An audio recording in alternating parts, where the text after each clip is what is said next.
sobre victimología. Sobre eso era el último tema que tratamos, ¿verdad? Así es, licenciado. ¿Verdad que sí?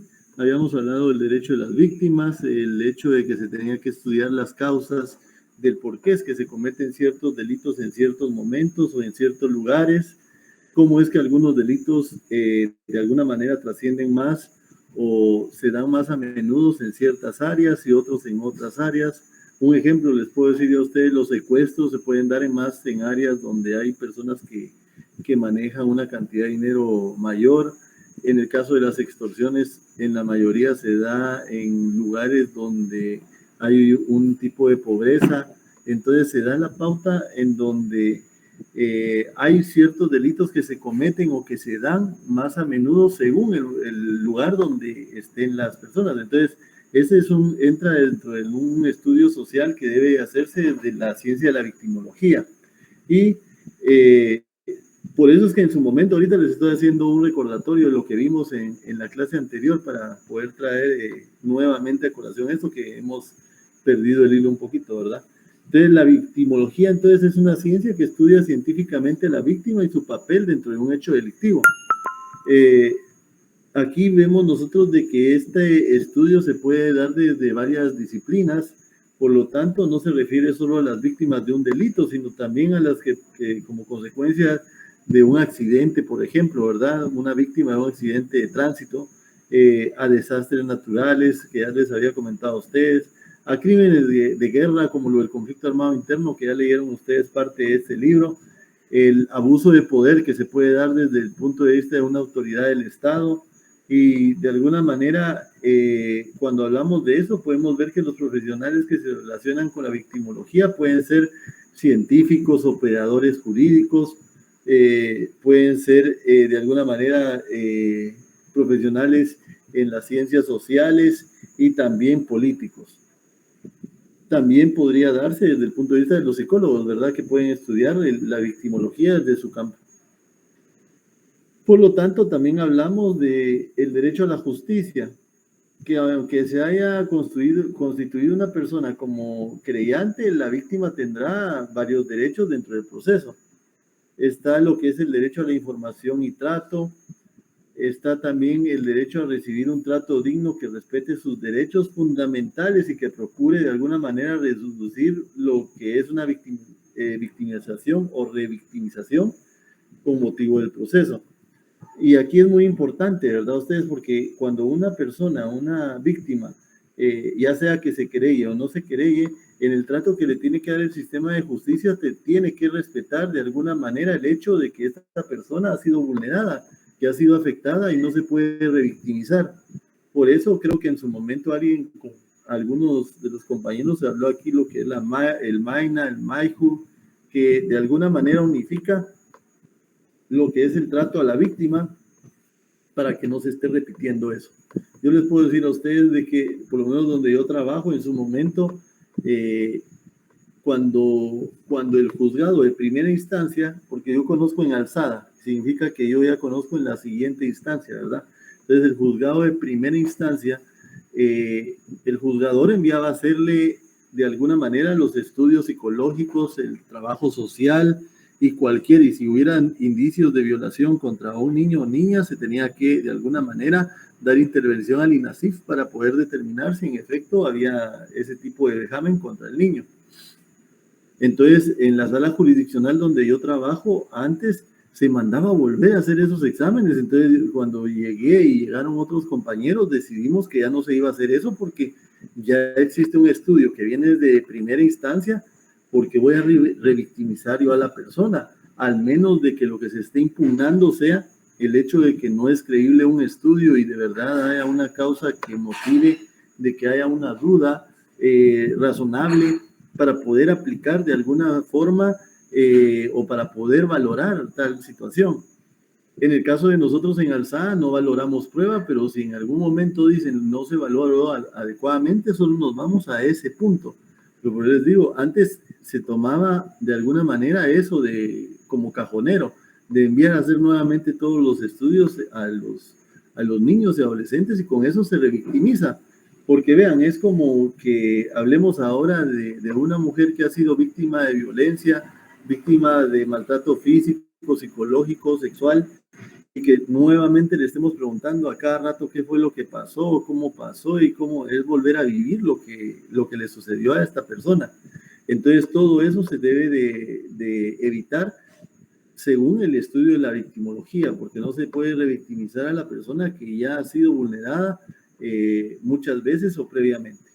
Entonces, también la víctima tiene de alguna manera el derecho a que se consideren sus necesidades especiales, tales como las limitaciones físicas, sensoriales o mentales, así como las deficiencias sociales, culturales o étnicas.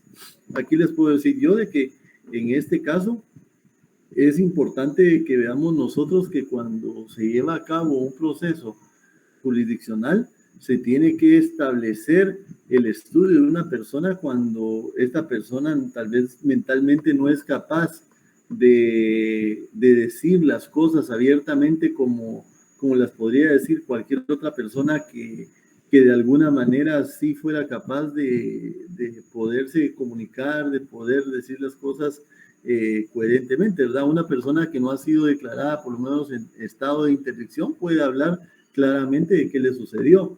Una persona interdicta no puede hacerlo. Yo ya les hablo con esos términos porque ustedes ya están viendo ese término en derecho civil, ¿verdad?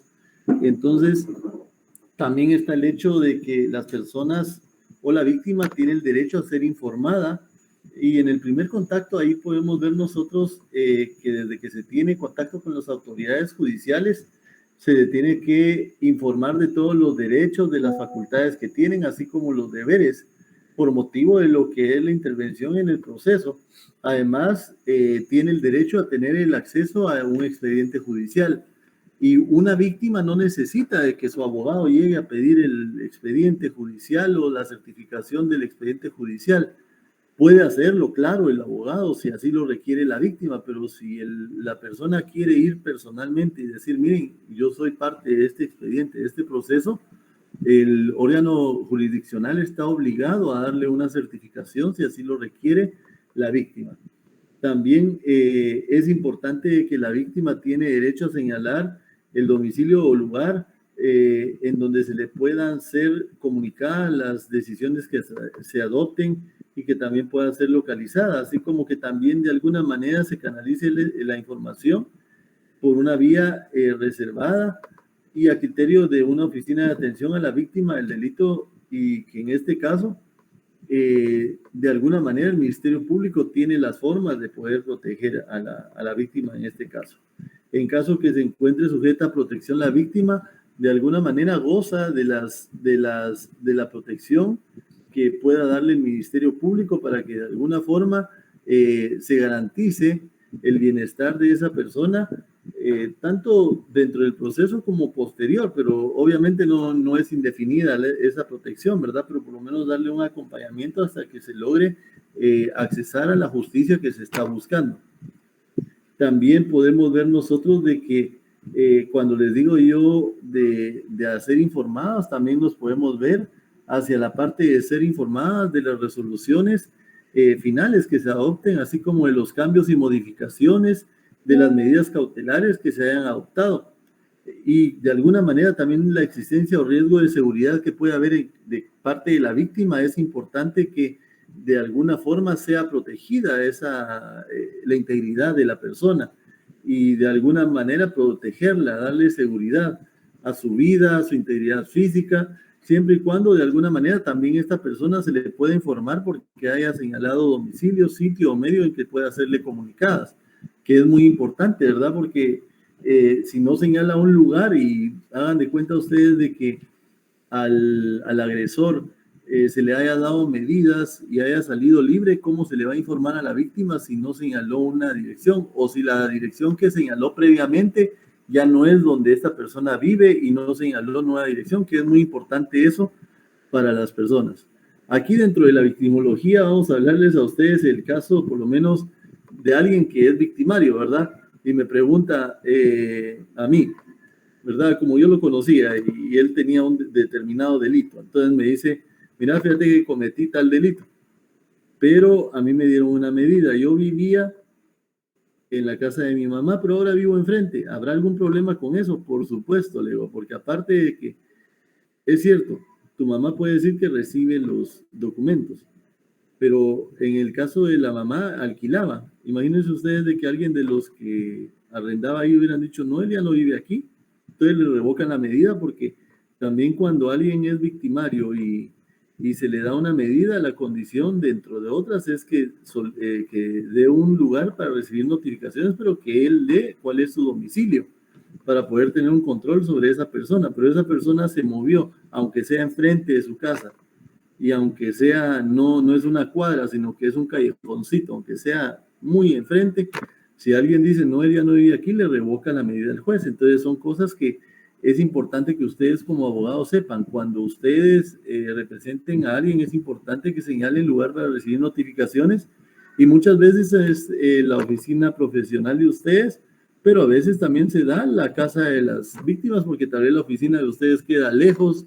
Tal vez ustedes viven aquí, representan a alguien en Shela, entonces eso da la pauta a que mejor notifican si ustedes están representando a alguien de Quetzaltenango, tienen que notificar a la casa del que están representando porque él vive allá. O bien ustedes conseguir la dirección de algún compañero abogado para que les pueda respaldar en eso. También está el derecho a ser informado, ¿verdad?, por el fiscal a cargo del caso de su decisión de no recurrir una sentencia. Muchas veces, de alguna manera, en alguna fiscalía, por alguna razón, se decide ya no presentar un recurso para oponerse sobre alguna situación determinada. Entonces, eso, la persona que de alguna manera fue afectada por el delito que se haya cometido, tiene derecho a informarse o a recibir esa información de parte del Ministerio Público previo a que prescriba el tiempo, porque si la víctima de alguna manera se quiere oponer porque ya es creyente adhesivo, pues lo puede hacer por sí mismo. Sin embargo, tiene que ser informado, ¿verdad? No puede ser nada más así de dejar pasar los plazos y que pierdan el momento procesal oportuno para presentar de alguna manera el recurso.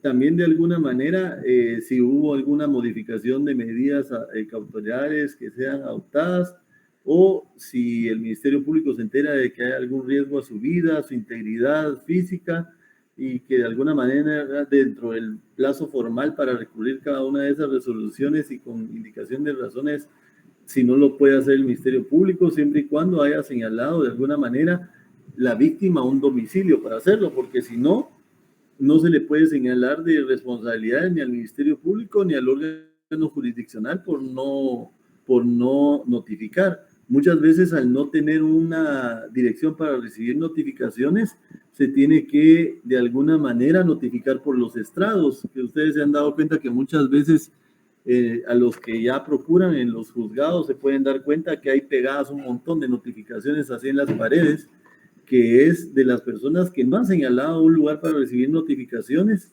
y citaciones de alguna manera. Entonces ahí se les notifica porque se les da un tiempo prudencial para poderla presentar, y si ya no viven en el lugar que señalaron o el abogado que les representaba ya dejó de ser el que dirige su caso, entonces pierden esa oportunidad si no señalan mediante un memorial sencillo dónde va a ser el lugar donde van a recibir notificaciones a partir del momento que cambian de domicilio o cambian de abogado. También la víctima tiene derecho a solicitar y obtener protección especial en caso de un riesgo de amenazas graves para su vida, la integridad física y la de sus familiares con motivo de alguna manera de las denuncias que se dan, y cuando esta de alguna manera tiene alguna intervención dentro de un proceso. Y en el caso del Ministerio Público, la policía y el juez o el tribunal que lleva a cabo ese juicio tienen que adoptar las medidas necesarias para que se brinde esa protección. Y esa protección puede haber de alguna manera desde el punto de vista también de la protección procesal, cuando su conocimiento represente un riesgo para su vida o su integridad física, o la de sus familiares por haber alguna denuncia o intervención de parte del proceso de la víctima, que tendrá derecho a que se le reserven sus datos de identificación como nombre, cédula, domicilio, números de teléfono, lugar de trabajo, y que no consten en la documentación del proceso. Y también ustedes han oído de que a veces también algunos procesos son reservados, ¿verdad? Pero en el caso de esos procesos reservados, muchas veces es para hacer una investigación más amplia y adecuada y para que de alguna manera se lleve a cabo un proceso de forma, aunque sea reservada, que sea de forma transparente. También podemos hablar sobre las personas que son menores de edad y que son víctimas, también las mujeres que son víctimas de abuso sexual o de violencia y de las víctimas que son víctimas de trata de personas y de hechos violentos, que tendrán derecho a contar con medios de asistencia y apoyo por parte del personal designado para tal efecto. Y ahí, desde ese punto de vista, es importante ver de que de alguna manera es una protección que tiene que ir encaminada a una protección integral de esa persona. Ahí, por lo menos cuando se da ese tipo de protección, debe de darse de tal manera que se le trate de forma digna a quienes de alguna manera tienen este tipo de problemas, porque tienen que recibir un trato digno y se debe respetar esos sus derechos fundamentales y debe de procurarse evitar o revictimizar a las personas por motivo del proceso, como les había señalado yo hace un ratito. Entonces, aquí vemos nosotros de que se debe de facilitar a estas víctimas que son menores de edad o mujeres violentadas, de alguna manera la participación en las distintas diligencias judiciales, como pericias o audiencias. Y vean, aquí entran cosas que a veces, por eso es que se tiene que capacitar a las personas que están dentro de un ámbito, ¿verdad?, de trato con personas que han sido víctimas. Por lo menos yo he conocido casos en algún lugar de Oriente, que no les puedo decir cuál es, pero ustedes solo oigan el ejemplo, en donde me comentaba alguien que era la persona encargada de verlo de la psicología de las mujeres que llegaban violentadas por los esposos, de cualquiera de las formas ya mencionadas, ¿verdad? No las voy a estar repitiendo tampoco, sino a decir solo de eso habló.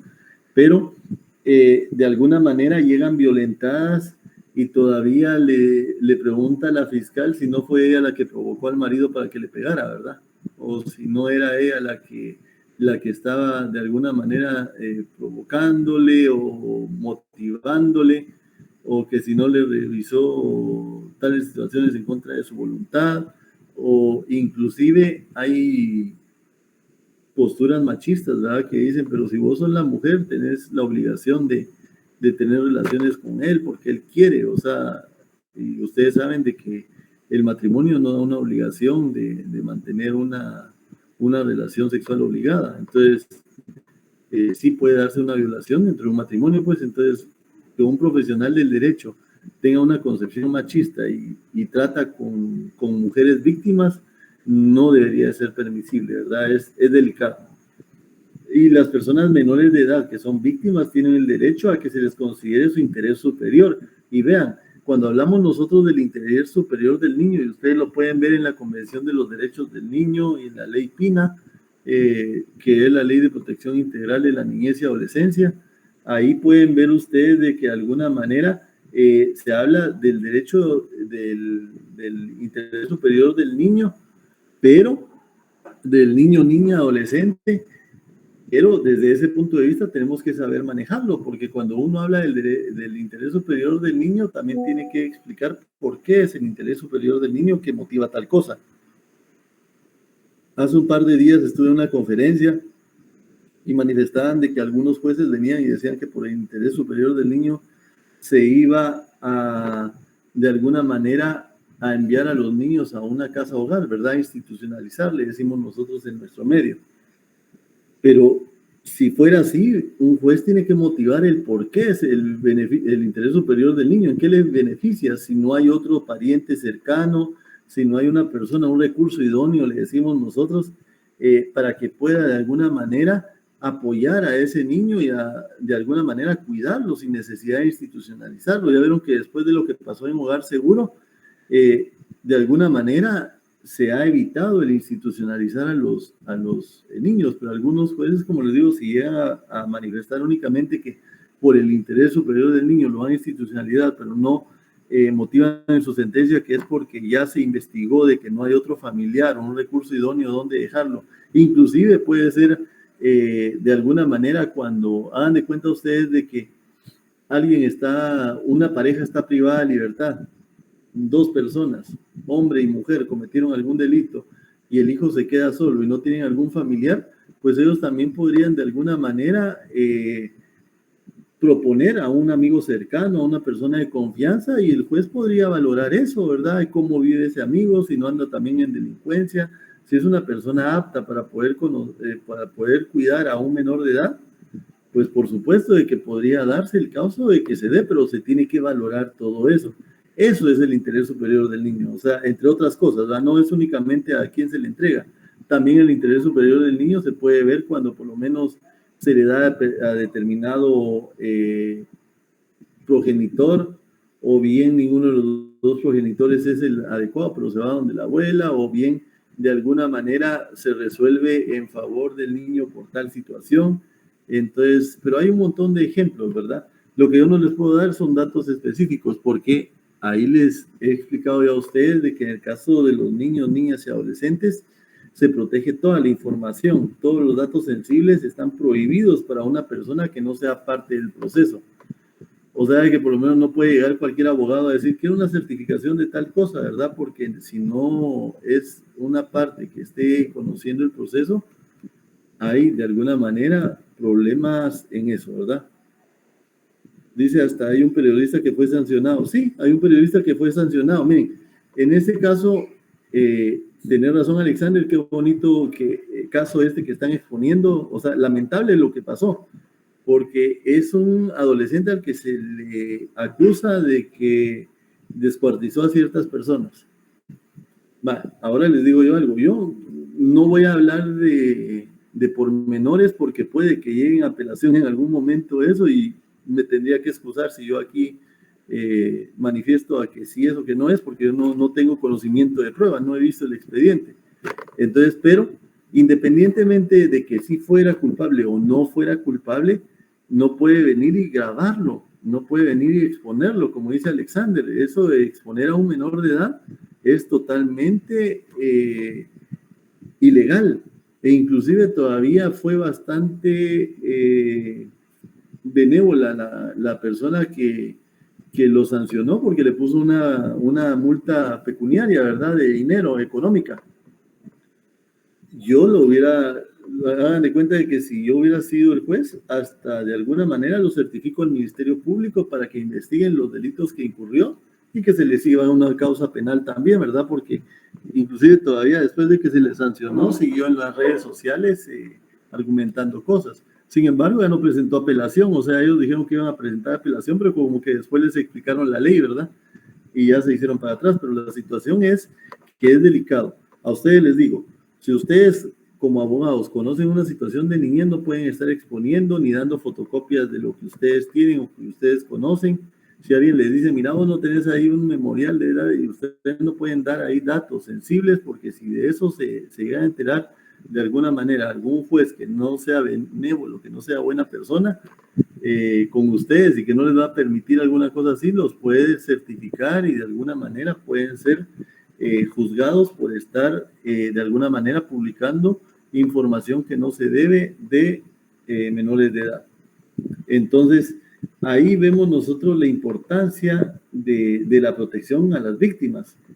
Eso es muy importante, ¿verdad? Porque se tiene que, de alguna manera, por medio de todas las instituciones que existen para el caso, como el Ministerio Público y las demás instituciones que existen para eso, en el caso de los menores de edad, la PGN y algunas otras instituciones, porque cuando cometen algún delito y todo, la Secretaría misma, entonces tienen que de alguna manera ver e intervenir para que en el proceso judicial se pueda facilitar la participación en las distintas diligencias que se lleven a cabo, ¿verdad? Como pericias o audiencias. Ahorita te doy la palabra, Dulceli. Deja levantada la mano, ahorita te doy la palabra. Y las personas menores de edad víctimas tendrán derecho a que se les considere su interés superior a la hora de practicar cualquier diligencia o pericia y especialmente a la hora de recibir su testimonio. Por ello es que el Ministerio Público, el juez o tribunal, de alguna manera tienen que, de alguna manera, reducir lo que es todo el trámite engorroso que puede existir y que de alguna manera recibir el testimonio de forma adecuada en las condiciones especiales que se requieren, inclusive a los niños. Ahora existe lo que es la cámara GESEL, ¿verdad? Que hace que el niño no esté dentro de la audiencia, sino que esté en otra sala atendido por el psicólogo o psicóloga, quien le pregunta con una manera técnica, de forma profesional, dentro del conocimiento de los psicólogos, determinadas cosas o cuestiones que pueden ayudar a aportar en el proceso, pero sin revictimizar al niño, sino que haciéndolo de tal manera que este niño no se sienta nuevamente en esa situación que ya sufrió. Entonces podrá solicitar de alguna manera, en caso necesario, un dictamen del Departamento de Trabajo Social, Psiquiatría, Psicología Forense o algún otro perito o experto que sea requerido según el caso que sea abordado, y que tiene que ser de alguna manera nombrado, ¿verdad? Y que de alguna manera tiene que tener ese derecho de defensa la víctima y el victimario también. Cuéntame, Dulcelmi, perdón que no te di la palabra antes, pero quería terminar con esta parte de los niños, niñas y adolescentes. Gracias, Lick. Buenas noches, mucho gusto. No sé si tiene relación a lo que voy a preguntar, pero me entró duda en eso de los derechos de los niños. La PGN, ¿qué tanta potestad o autoridad tiene para poderse entrar a una casa, llevarse a un menor? Un ejemplo, si yo salí y lo dejé solos en la casa y me tardé unos 20 minutos. Bueno. Vamos por parte, yo no creo que tarde en menos de 20 minutos en llegar a la PGN, a menos de que esté a la par la oficina. Otra cosa es de alguna manera, tienen que ponerlo bajo conocimiento del juez. Si los niños estuvieran siendo de alguna manera victimizados o en algún tipo de peligro, podrían hacerlo, pero tienen que ponerlo de conocimiento del juez inmediatamente. En otras ocasiones, y la mayoría de veces, es por medio de orden de juez. Como les digo, la única forma que podría hacer es que de verdad estén siendo victimizados los niños. Y para que llegue la PGN sí se tarda un poquito, ¿verdad? Entonces hay que ver eso. No conozco el caso, solo te estoy diciendo a mi punto de vista. O la sea, PGN ellos no pueden entrar a la casa, licenciado, perdone. Depende, como te digo, normalmente no, pero haz de cuenta de que los niños están en grave peligro y ellos no hacen algo, por eso ellos son responsables. ¿Me entiendes? Haz de cuenta de que un niño está a punto de tirarse y todo, y no hacen algo por ayudarlo y dicen no, porque no puedo entrar. O sea, ahí de alguna manera hay una situación o una valoración que se tiene que hacer de parte del juez, pero inmediatamente si se dio algún tipo de hecho, tiene que ir de alguna manera el acompañamiento de la Policía Nacional Civil y ambos tienen que entregar un informe al juez de qué fue lo que sucedió para que se tomara cierta decisión. Entonces, para proteger a ese niño. Y el juez va a valorar si sí se hizo de forma adecuada o no, y a la persona a la que de alguna manera se vio afectada, entre comillas, por el hecho de que se le quitó a los hijos, también tiene que presentar sus medios de prueba. Solo les quiero decir algo. Cuando uno conoce casos de niñez y adolescencia, ve por el bien superior de los niños. Y muchas veces llegan a litigar los abogados y los padres pidiendo beneficios para los padres en lugar de ver por los niños. Entonces, si ustedes llegan con una persona y la representan y le dicen, es que a mi patrocinado le quitaron a sus hijos, realmente el juez de niñez no está viendo por un adulto, está viendo por niños. A mí dígame por qué le afecta al niño que le han quitado al adulto eso. ¿Será que de verdad esta persona fue buen padre, buena madre y todo? Y ahí se acuerdan ustedes de que, bueno, no sé si ustedes sabían, pero antes el representante de los niños también era el MP, pero después se vinieron unas reformas en donde es la PGN, que es la representante del Estado, quien también de alguna manera representa a los menores de edad, a los niños. Entonces, de alguna manera, la PGN tiene la obligación de darle acompañamiento a determinadas situaciones. Inclusive la PGN puede ser enviada por medio de juez Igual ustedes pueden presentar denuncias a la PGN cuando vean vulnerada a un niño o niña, y ellos tienen que intervenir. Es más, a veces hasta se quedan cortos, ¿verdad? Porque yo he visto niños del semáforo que yo creo que sí requieren la intervención de la PGN y que debe de ser de conocimiento de PGN y juez adecuadamente. Okay. Esa Gracias. es la respuesta. Gracias, licenciado, muy amable. A la orden. Dentro de los derechos procesales de la víctima, vamos a ver nosotros que tiene derecho a denunciar. ¿Volviste a levantar la mano, Dulce, mío? Fue sin querer. No, Fue ya la sin bajaste. querer, licenciado, perdone. Bueno. La víctima tiene derecho a denunciar por sí o por un tercero a quien haya autorizado o por mandato los hechos cometidos en su perjuicio. Hay mandato judicial con representación, ¿verdad? Y a veces alguno puede venir y nombrar a un mandatario. Hay víctimas que se van del país y que de alguna manera quieren seguir el proceso y que si hay indicios de alguna manera para poder juzgar a la persona y lo hacen por medio de mandatario, pero si es algún delito penal, entonces el Ministerio Público debe estar inmerso. La víctima de alguna manera directamente ofendida por el hecho tiene el derecho a ser escuchada en un juicio, aun si el Ministerio Público no la ofreciera como testigo. Y en todas esas gestiones que de alguna manera se realizan, prevalecerá el derecho a ser oída y no podrá de alguna manera alegarse la ausencia de formalidades de interposición como la causa para no resolver sus peticiones y tendrá derecho a que de alguna manera haya una protección para ella. También tiene derecho la víctima a apelar el sobreseguimiento definitivo de las etapas preparatoria, intermedia o de juicio, así como la desestimación. En este caso ustedes van a ver eso en su derecho procesal penal, ¿verdad? Entonces, pero en todas las etapas, en resumen, para que no se hagan bolas ahorita que no han visto lo que es el derecho procesal penal, les puedo decir en todas las etapas, la víctima puede manifestarse y oponerse, presentar un recurso. Entonces, también puede ser convocada a una audiencia preliminar para que en todos los casos, siempre y cuando haya señalado un domicilio, como les digo en su momento, para poder ser localizada. Y cuando se presente la oportunidad de un procedimiento abreviado en favor del victimario, también tiene el derecho o la potestad de enterarse, porque un procedimiento abreviado da la pauta para que el victimario pueda salir en menos tiempo de prisión o bien para que se le dé una pena menor de 5 años, por lo cual puede salir inmediatamente con el pago, ¿verdad?, de una caución. Entonces, tiene el derecho a enterarse de eso antes de que se lleve a cabo un procedimiento como eso.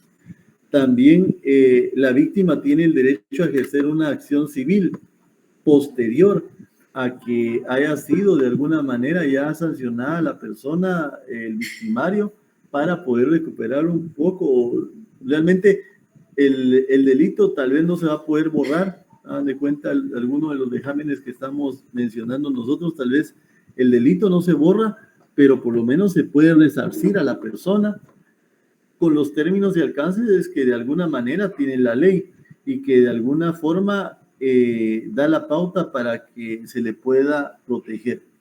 Tanto personas que han sido de alguna manera afectadas por un delito de acción pública como de acción privada, y así de alguna manera también la víctima tiene derecho a desistir de algunas querellas, ¿verdad?, cuando son de acción privada. Ahora la acción pública continúa.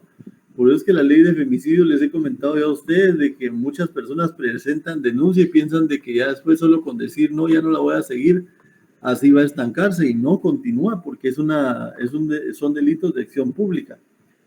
También cuando el Ministerio Público tenga la decisión de acusar o solicitar el sobreseguimiento de la aplicación de un criterio de oportunidad, ¿verdad?, cuando se le da un criterio de oportunidad al victimario y cualquier decisión que tenga el Ministerio Público, también la víctima tiene el derecho a enterarse antes de que se presente eso.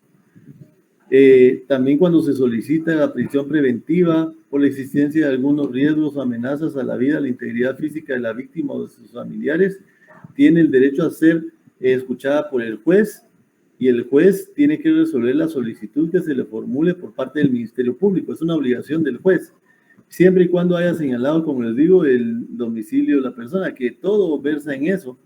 También el hecho de que esta víctima tenga continuidad con una atención integral, con el Instituto de Atención a la Víctima, con un seguimiento psicológico, con un apoyo que se le pueda dar dentro y posteriormente al proceso que se está llevando a cabo. También la víctima tiene derecho a acudir ante el juez de la etapa preparatoria, señalar los errores, las omisiones o los retrasos que se estime que han ocurrido en la investigación de los hechos en su perjuicio y de alguna manera en los términos establecidos dentro del Código Penal y Procesal Penal. Yo les quiero comentar algo. El debido proceso. Ustedes han oído tanto de que se habla mucho del debido proceso. Sin embargo, en el debido proceso hay inmersas un montón de situaciones.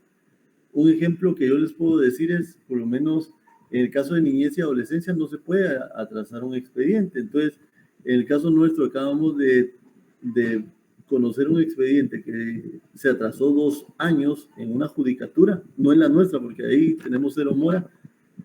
Entonces, la obligación de nosotros como jueces es presentar de alguna manera una denuncia, se certifica hacia lo que es la unidad de régimen, ¿verdad?, disciplinario del organismo judicial, para que sea quien investigue quién incurrió en ese atraso, porque ese atraso hace que la víctima de alguna manera sufra 2 años de atraso en la aplicación de la justicia y puede que de alguna forma le afecte mucho y que pueda causar inclusive suicidios y cosas así. Entonces, el sistema de justicia cuando tiene vejámenes como esos, quienes están o tienen conocimiento de algún tipo de situación de esas, tenemos obligaciones de denunciar. En el caso nuestro, les planteé yo a mis 2 compañeros magistrados, les digo, miren, tenemos que denunciar eso porque si no, nosotros vamos a ser los denunciados porque tuvimos conocimiento y no denunciamos. Una omisión de denuncia, ¿verdad?